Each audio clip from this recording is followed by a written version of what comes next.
হুজুর, ইয়া রাসূলুল্লাহ, ইয়া হাবিবাল্লাহ, ওগো আল্লাহর পয়গম্বর, আপনার কাছে আমরা আসি কোরআনের শিক্ষা নেবার জন্য, আল্লাহর পবিত্র বাণী শোনার জন্য।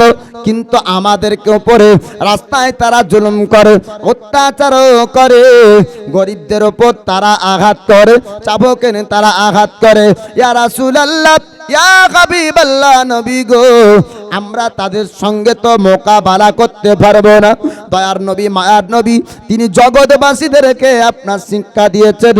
ওগো আমার সাহাবী, তোমরা শোনো, তাদের মোকাবেলা একটা জিনিস দিয়ে করতে হবে, তার নাম হলো সবর। জোরে বলো। আল্লাহ পাক তিনি কোরআনের মধ্যে জানিয়ে দিয়েছেন, ইন্নাল্লাহা ওয়া মালাইকাতাহু ইউসাল্লুনা আলান নবী ইয়া আইয়ুহাল্লাযিনা আমানু সাল্লু আলাইহি ওয়া সাল্লিমু তাসলিমা। আমি এবং আমার ফেরেশতা নবীর উপর দরুদ ও সালাম পড়ি। হে ঈমানদার, তোমরাও নবীর উপর দরুদ ও সালাম পড়ো। যারা দরুদ মানে না, তাদের মোকাবেলা আমরা কি দিয়ে করব?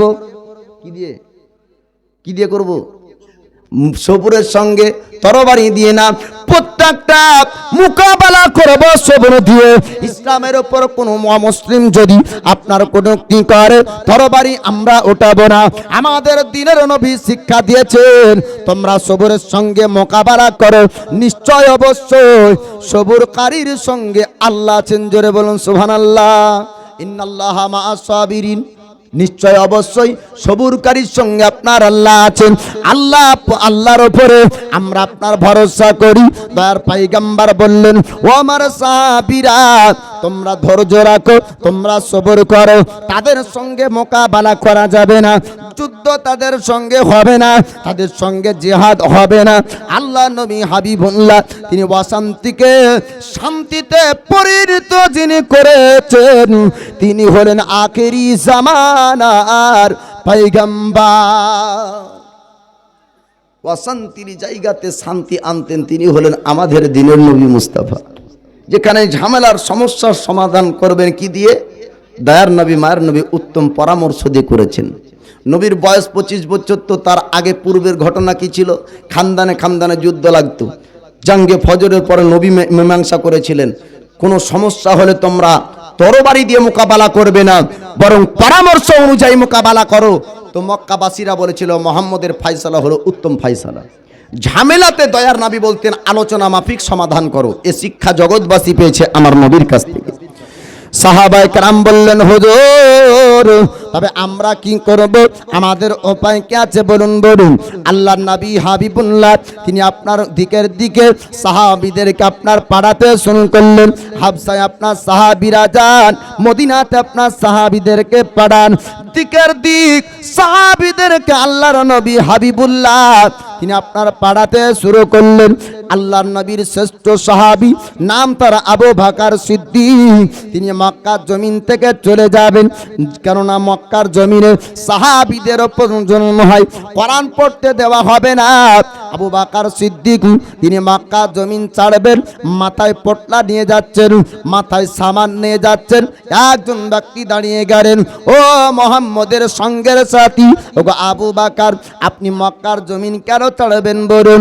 আবু বকর সিদ্দিক বললেন, ও দাগানা, ওরে মক্কার সর্দার, আমাদের উপর জুলুম অত্যাচার হয়, আল্লাহর পবিত্র কোরআন পড়তে পাবো না, এ মক্কায় থাকবো না, এ মক্কার জমিন আমি ছেড়ে দিতে চাই। ওই সময় আপনার দাগানা সর্দার বলল, ও আবু বকর, আপনার মতন ব্যক্তি যদি মক্কার জমিন ছেড়ে দেয়, মক্কার বদনাম হবে, মক্কাকে মানুষ খারাপ নজরে দেখবে, মক্কার প্রশংসা করবে না। কেননা আপনার মতন নরম দিলের মানুষ আজ পর্যন্ত কাউকে আঘাত করেননি, আজ পর্যন্ত কাউকে দুঃখ দেননি, কেউ আপনার কাছ থেকে আঘাত পায়নি। ও আবু বকর, আপনি যদি মক্কা থেকে চলে যান, তবে মক্কাকে মানুষ বলবে এত মক্কাবাসীরা খারাপ, যে অসহায় মানুষের উপর জুলুম করে, তাই আপনি মক্কার জমিন ছাড়বেন না। আল্লাহর নবীর সাহাবী আবু বকর বললেন, আল্লাহর পবিত্র কোরআন যেখানে পড়তে পাবো না, আমি আবু বকর আমি ওই মক্কাতে থাকবো না। এই মক্কাবাসীদের তো কোনো ক্ষতি করিনি, তবে আল্লাহর পবিত্র কোরআন এরা পড়তে দেয় না। দিনের নবীর কথা এরা মানতে দিবে না। আমাদের উপর অন্যায়ভাবে অত্যাচার করে, জুলুম করে, আমাদেরকে চাবুকের আঘাত করে। এই মক্কাতে থাকবো না, আমি মন ভরে আল্লাহর পবিত্র কোরআন পড়ব কোনো জায়গায় গিয়ে। মক্কার একজন সর্দার দাগানা বলল, আমি কুরাইশের সঙ্গে কথা বলবো আপনার জন্য, আপনি মক্কার জমিনেই থাকবেন, চলুন। আল্লাহ নবী সাহাবী আবু বকর তিনি আপনার চললেন দাগানা সর্দারের সঙ্গে। দাগানা সর্দার ডাক দিল, ও কুরাইশের সর্দারেরা, ওগো আবু লাহাব, আবু জেহেল, ওগো উতবা সাইবা, তোমরা বের হয়ে আসো, আমি একজনের জন্য কথা বলবো, আমি একজনের জন্য তোমাদের সঙ্গে আলোচনা করব। আল্লাহ নবীর সাহাবী আবু বকর আপনার দাঁড়িয়ে আছেন। দাগানা সর্দার ডাক দিলেন কুরাইশের মানুষদেরকে। কুরাইশের মানুষেরা বের হয়ে আসলো। আবু লাহাব, আবু জেহেল, উতবা সাইবা তারা বলল, ও দাগানা সর্দার, আপনি কার জন্য কথা বলবেন আর কেনই বা কথা বলবেন, বলুন বলুন। ওই সময়তে দাগানা সর্দার বলল, আবু বকরের মতন ব্যক্তি আজ পর্যন্ত মক্কায় কাউকে আঘাত করেনি, মক্কায় কাউকে দুঃখ দেয়নি। আবু বকর যদি মক্কার জমিন ছেড়ে দেয় তবে কি মক্কার বদনাম হবে না? মক্কাকে কি মানুষ খারাপ নজরে দেখবে না? এই মক্কা মানুষকে মানুষ ইজ্জত করে, সম্মান করে। এই মক্কার জমিনে কাবা তওয়াফ করার জন্য বিভিন্ন দেশের মানুষ আসে। আর এই মক্কাতে আসার পর যখন জানবে আবু বকরের মতন ব্যক্তির উপরে মক্কার মানুষ অত্যাচার করেছে, তখন মক্কার মানুষের আর প্রশংসা করবে না। তাই ও কুরাইশের মানুষেরা, এই আবু বকর সিদ্দিককে আমি মক্কার জমিনেই রাখতে চাই, বলো তোমরা রাজি আছো কিনা? কুরাইশের মানুষ তারা বলল, আবু বকর মক্কাতে থাকবে, আমরা কেউ বাধা দেব না, কিন্তু আমাদের একটা কথা মানতে হবে। বলে কোন কথা মানবে? বলে আল্লাহর কোরআন যেটা তারা তেলাওয়াত করে, আবু বকর ওই কোরআন যেন না তেলাওয়াত করে। কোরআন যদি না তেলাওয়াত করে আবু বকরের উপর কেউ চাবুক মারবে না, আবু বকরকে কেউ আঘাত করবে না, আবু বকর থাকবে মক্কার জমিনে। এমন কথা আপনার বলল। আল্লাহ নবীর সাহাবী আবু বকর চুপ করে রইলেন। দাগানা সর্দার বলল, ও কুরাইশের মানুষেরা, ও দাগানা সর্দারের কথা তোমরা শোনো, আবু বকর মক্কায় থাকবে কিন্তু কোনদিন আর জোরে কোরআন পড়বে না। তারা জানতো না নবীর সাহাবী আবু বকর সিদ্দিকের অন্তর ওই জায়গা থেকে আপনার চলে গেলেন। আল্লাহর নবীর সাহাবী আবু বকর যখন কোরআন পড়ার ইচ্ছা জাগতো, জোরে জোরে আল্লাহর পবিত্র কোরআন পড়তেন, মহব্বতে বলুন সুবহানাল্লাহ। এরা ভাবলো যে আজকে মনে হয় শাসন গর্জন করলাম, এই কোরআন মনে হয় বন্ধ হয়ে যাবে মক্কাতে, আর মনে হয় পড়বে না। কিন্তু আবু বকর সিদ্দিক বাড়ি গেলেন, আর কোরআন পড়ার যখন ইচ্ছা জাগলো, আল্লাহর কোরআন জোরে জোরে পড়ছেন, জোরে বলুন সুবহানাল্লাহ।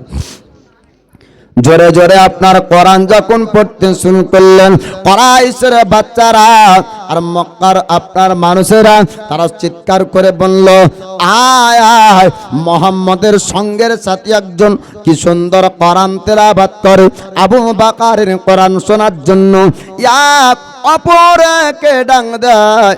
আর আবু বকর সিদ্দিকের কোরআন শোনার জন্য সবাই ভিড় করলো। মক্কাবাসীরা তারা জানতে পারলো আবার আবু বকর জোরে জোরে কোরআন পড়ে। দাগানা সর্দারকে ডাক দিল, ও মক্কার সর্দার, ওগো দাগানা শুনুন শুনুন, আবু বকরের দায়িত্ব আপনি নিয়েছিলেন, আর কোনোদিন কোরআন পড়বে না। কিন্তু না না, আবার কোরআন জোরে জোরে আবু বকর সিদ্দিক পড়ে। তখন দাগানা সর্দার ডাক দিল আবু বকর সিদ্দিককে। ডাকার পর বলল, আপনাকে বললাম কোরআন পড়বেন কিন্তু জোরে পড়বেন না। আল্লাহর নবীর সাহাবী আপনার বললেন, ও মক্কার সর্দার দাগানা, বল আমি জোরে কোরআন পড়লে আপত্তি কোথায়? বলে জোরে যদি কোরআন পড়েন কুরাইশের মানুষ তারা জানতে পারবে আর তারা আপনার উপর হামলা করবে। আপনার জানের দায়িত্ব আমি নিয়েছিলাম, আপনার উপরও তারা হামলা করতো না, কিন্তু কোরআন যদি জোরে পড়েন আপনার উপর তারা হামলা করতে পারে। আল্লাহর নবী সাহাবী আপনার বললেন, ওরে মক্কার সরদার, ওরে দাগানা সংসদ, আমার উপর যদি তারা হামলা করতে চায় হামলা করুক, আমি আল্লাহকে একমাত্র ভরসা করি, দুনিয়াকে আমি ভয় করি না। আল্লাহ পাক পৃথিবীর জমিনে আমাকে পাঠিয়েছেন, আমাকে আল্লাহ পাক সৃষ্টি করেছেন, আমার জানের মালিক হলো মহান আল্লাহ। আল্লাহ যদি আমাকে রাখে জগৎ মারতে পারবে না, আর আল্লাহ যদি মারে জগতের কেউ আপনার রাখতে পারবে না। আপনার দেখবেন পরীক্ষা করে পয়সা ভালা ধনী ব্যক্তি আপনার বেঙ্গলার ভেলোর যায়, চিকিৎসা করার পরে বাড়িতে এসে মারা যায়, আর একই রোগের রুগী গরিব ব্যক্তি বাড়িতে বসে থাকে, 2.5 বছর বেঁচে থাকে। ঠিক না ভুল? বড় লোক পয়সার জোরে গেল, অপারেশন করে এসে বাড়িতে 2.5 মাস টিকে না, আর একই রোগের রুগী একজন গরিব ব্যক্তি পয়সার অভাবে যেতে পারেনি বেঙ্গলার ভেলোর, কিন্তু হায়াতের তার বছর এখনো পুজেনি, তাই মহান আল্লাহ ওকে বিনা ট্রিটমেন্ট চিকিৎসাতে 2.5 বছর বেঁচে রেখেছে। এটা হয় না? হয় না? মরতে তো সবকে হবে, চিকিৎসা করলেও হবে, না করলেও হবে, তবে আগে আর পরে, তাই না? যার যখন সময় আসবে সে তখন যাবে। তো নবীর সাহাবী আবু বকর বলছেন যে শোন, এক নয় দুই নয়, দীর্ঘ দিন ধরে আমাদের উপর জুলুম ও অত্যাচার তারা করে এসেছে। আল্লাহর পবিত্র কোরআন পড়বো, জীবন থাক অথচ জীবন চলে যাক, কোনো জীবনের পরোয়া নাই, ভয় করি না, ভরসা করি মহান আল্লাহকে। আল্লাহ যদি রাখে তো থাকবো, আল্লাহ যদি না রাখে তো কেউ আমাকে রাখতে পারবে না। যা কুরাইশদেরকে জানিয়ে দে, আবু বকর মক্কার জমিনেও থাকবে আর কোরআনও পড়বে। জোরে বলুন সুবহানাল্লাহ। কেননা আল্লাহওয়ালা যারা, তারা দুনিয়াকে ভয় করে না বাবজি আমার। দয়ার নবী মায়ার নবীর সাহাবী আবু বকর মক্কার জমিনে থাকলেন, আর কাফিরদের মধ্যে আরো হিংসা বেশি বেড়ে গেল, যে সাহাবীরা যা বলেছে, মেরেছে, আঘাত করেছে, সহ্য করেছে, এবার কমসে কম তাদের আওয়াজ তো উঠতে লাগলো, তারা বলতে লাগলো। এই যে বলার সুযোগ তারা পাচ্ছে, তার মানে সাহস ধরেছে। এদের ভিতরে হিংসা, রাগ আরো বেড়ে গেল। একের পর এক তারা মিটিং এর আলোচনা বের করে, কি করলে বন্ধ হবে, কি করলে বন্ধ হবে, এই পরামর্শ তাদের চলতে আছে। এই করতে করতে বাপজি আমার 6 বছর প্রায় কেটে গেল। আল্লাহর নবী হাবিবুল্লাহর চাচা আমিরে হামজা ঈমান আনলেন। জোরে বলুন সুবহানাল্লাহ।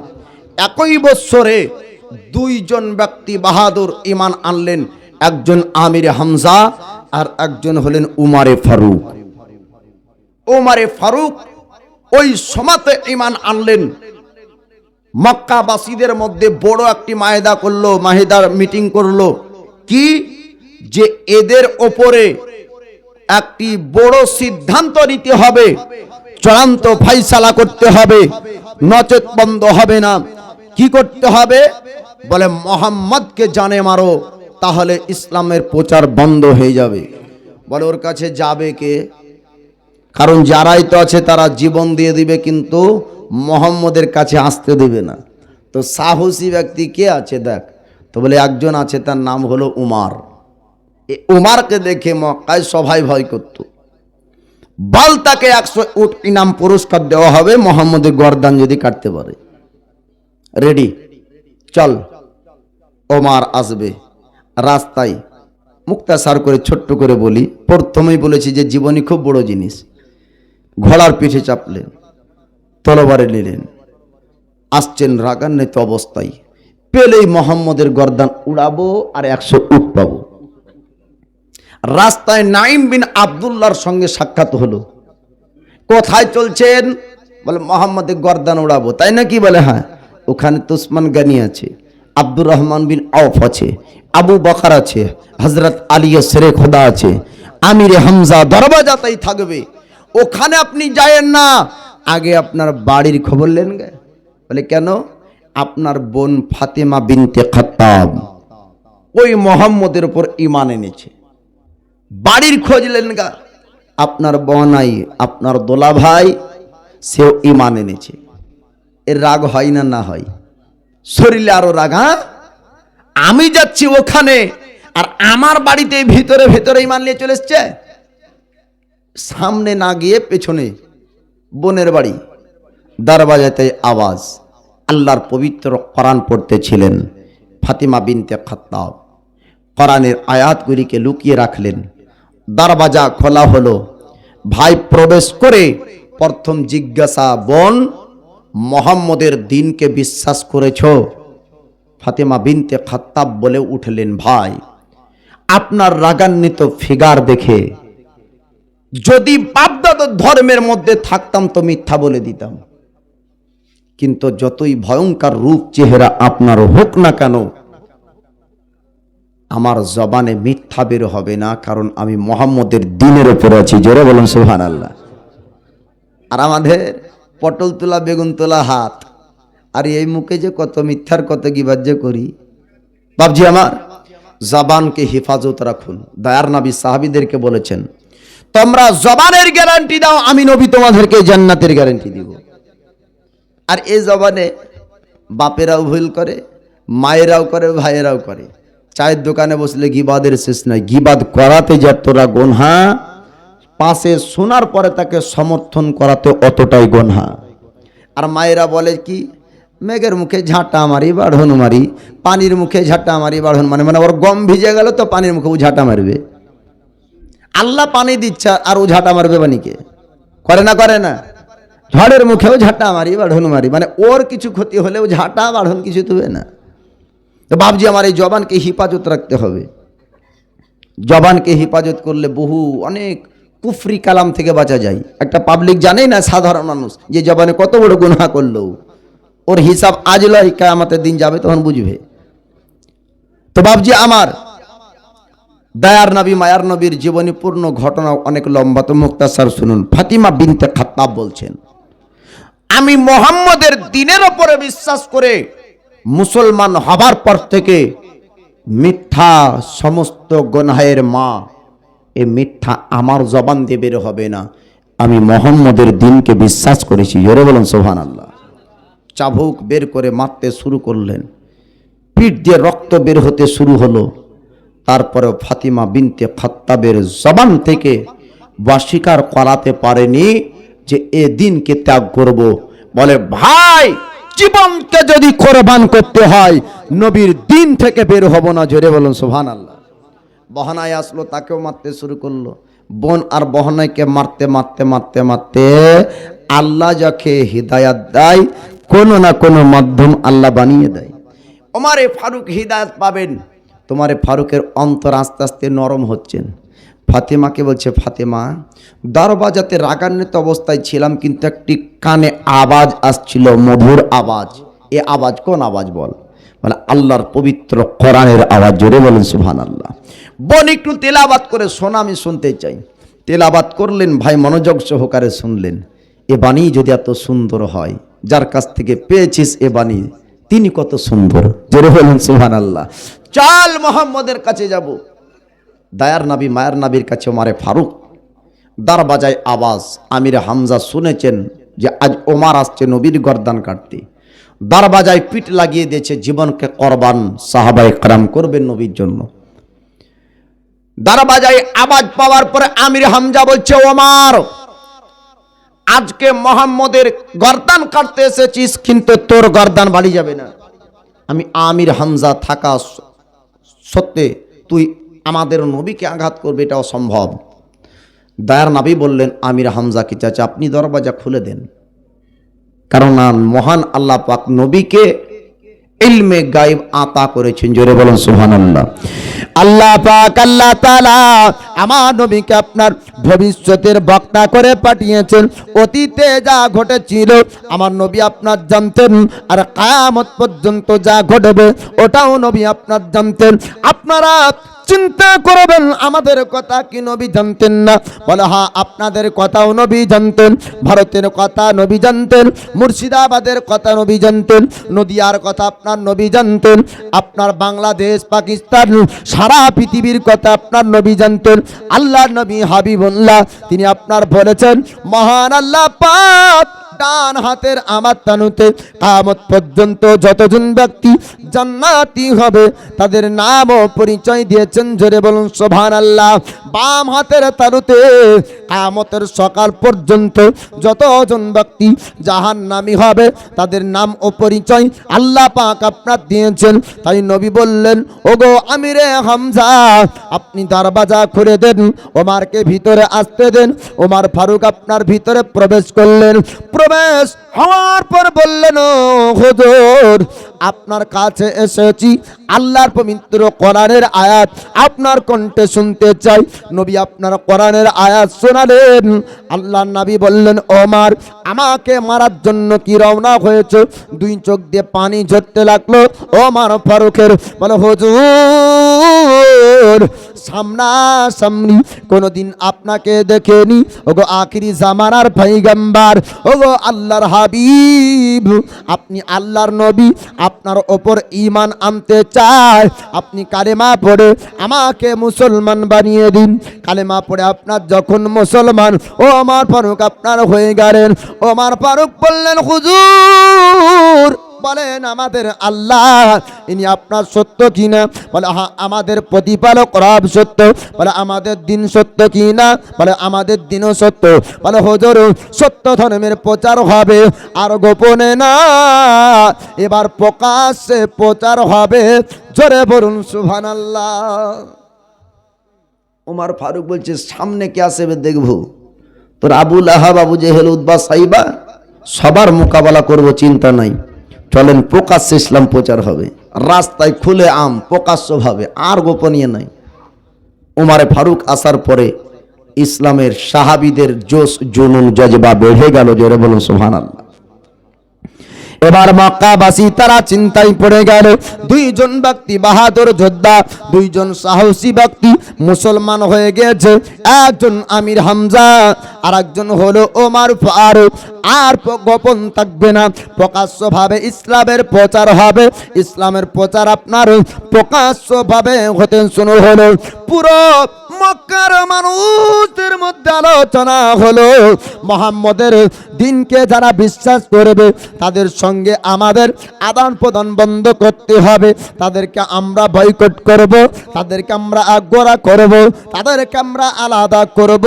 এরকম করে তারা মাহিদা করলো মুহাম্মদের সঙ্গে আর আমাদের ওঠা বসা যাবে না, আমাদের সঙ্গে আর চলা যাবে না। এমন করে তারা আপনার কাগজে লিখতে শুরু করলো। নিয়ম লেখানোর পরে পবিত্র কাবা, ওই কাবার ভিতরে আপনার চিরকুট চিঠিটাকে আপনার ভরে রাখলো। এলান করলো, ও মক্কাবাসীরা, মুহাম্মদকে আর কোনো জিনিস দেওয়া যাবে না। মুহাম্মদকে যারা বিশ্বাস করবে তাদের সঙ্গে আর উঠা বসা যাবে না। আল্লাহর নবী সাবে আবি তালিব, আবু তালিবের খেজুরের বাগানে এক নয় দুই নয় বাবা 3 বছর পর্যন্ত সাহাবাদেরকে নিয়ে আপনার কাটিয়ে দেয়।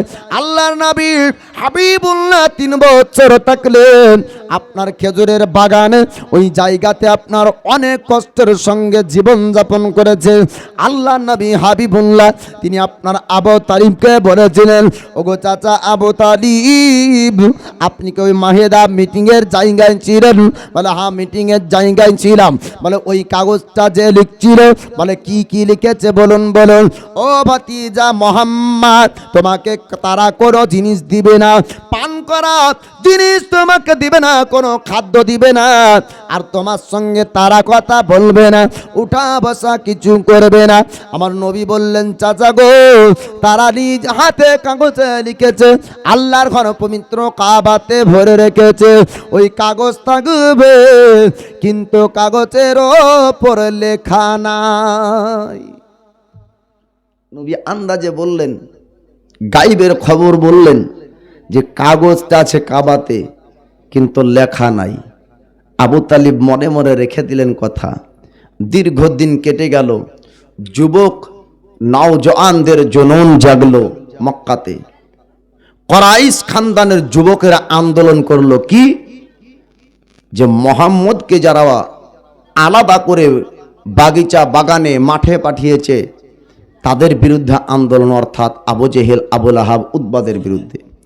এটা কি ইনসাফ যে মক্কার মানুষ হয়ে তারা বাগিচায় বাগানে থাকবে আর আমরা খুলে আম শহরে ঘুরবো?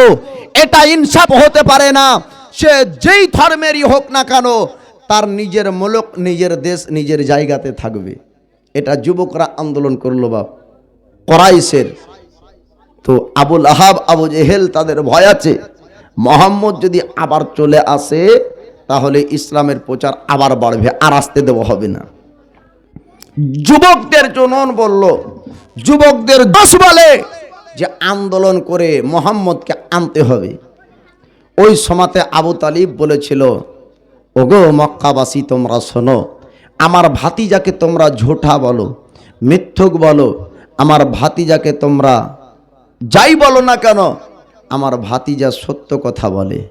আমি তাকে ছোট্ট থেকে বড় করেছি, আমি জানি আমার ভাতিজা কোনোদিন মিথ্যা কথা বলেনি, কারোর সঙ্গে অন্যায় করেনি, কোনোদিন ওর জবানে খারাপ কথা বের হয়নি, কোনোদিন কাউকে গালি দেয়নি।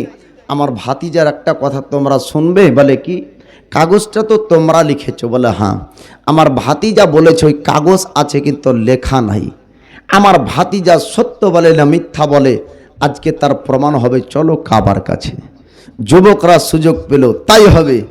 যদি মোহাম্মদের কথা সত্য হয় তো মোহাম্মদকে শহরে আনবো, আর যদি এটা সত্য না হয় তাহলে যা বলবেন তাই। কুরাইশের যুবকেরা এবার তারা বলল, কাবার কাছে যেতে হবে, কাবার ভিতরে আপনাদের লেখা কাগজ ভরা আছে, আমরা দেখতে চাই মোহাম্মদ সত্য কথা বলে না মোহাম্মদ মিথ্যা কথা বলে। আজকে তো মোহাম্মদ এই জায়গায় ছিল না, কাগজের ওপর লেখা মোহাম্মদ দেখেনি।